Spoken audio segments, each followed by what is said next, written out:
This segment of Delmarva Life is brought to you by Tunnell and Raysor.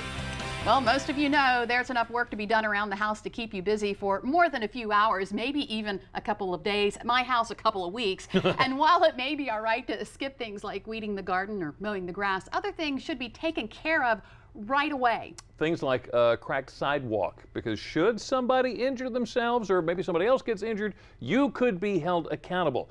Delmarva Life's Sean Stryker stopped by Tunnell and Raysor Law Firm to find out some of the things you need to be on the lookout for as a homeowner.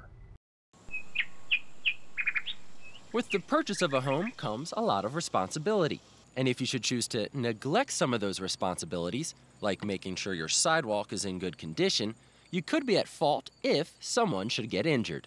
If you're talking about a sidewalk in front of someone's home, if it is the homeowner's sidewalk, if it's on their property, then it is the homeowner's responsibility to make sure that it is not in disrepair or is not causing some kind of obvious defect. They do need to make sure that they fix that if it is obvious. Kelly Gallof, a managing partner at Tunnell and Raysor Law Firm, says if the damage to the sidewalk only recently happened or a storm blew around some debris, that's where things can get tricky.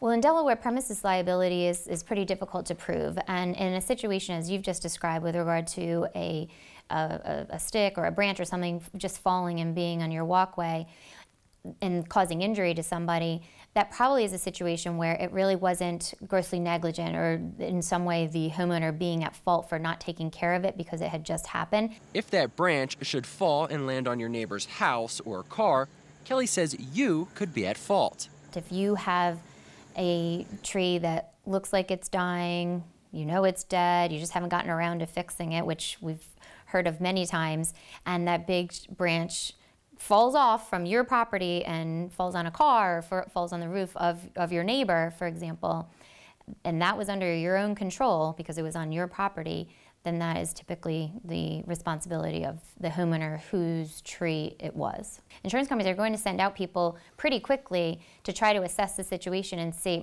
was this branch dead, was the tree dying? Because, as a matter of fact, it really does come into play. In this situation, Kelly says a lawyer could help deal with the insurance companies and answer any questions you might have. Other parts of the home, which may be designed for your enjoyment, can turn into a headache if you're not careful. If they are using a deck and have too many people out there and it's obvious that there are too many people out there and it collapses, then most likely the homeowner or the tenant is going to be responsible for that. If it's a situation where you have a rotting deck or something that's just in disrepair that as a homeowner you knew or should have known that it could not handle however many people you had there, then again, that's probably your responsibility. While a pool can be a nice place to relax in the summer, Kelly says you're going to want to keep an eye on your guests, especially if they are children. It usually becomes an argument or at least something to talk about on whether or not it was the responsibility of the homeowner or if it was more the responsibility of the parent. That situation would have to be kind of fleshed out.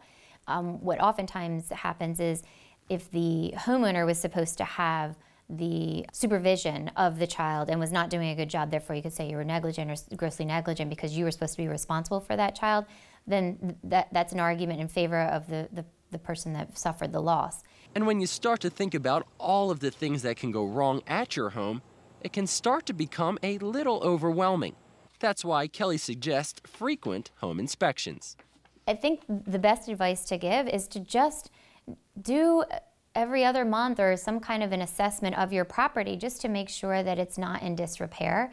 And especially if you're having people over, you do have to take responsibility and make sure that you're not letting people out on a deck that's rotting. You're not letting people come upstairs that are wobbly, those kinds of things, because those are just obvious things that you should be responsible for. Now, All of these examples are just some of the reasons that Kelly says it's important to have a landlord or homeowner policy, because if you have insurance, there is typically coverage for injuries. So in this case, knowledge is key. Yes. All right. Well, so now that you know how to protect your property, wouldn't it be nice to know how much your property is worth? Up next on Delmarva Life, we get the lowdown on appraisals to find out what will bring you the most bang for your buck when it comes to selling or improving your home. Plus, we are in the Delmarva Life kitchen making soul food, turkey wings, mac and cheese, and collard greens. Delmarva Life will be right back.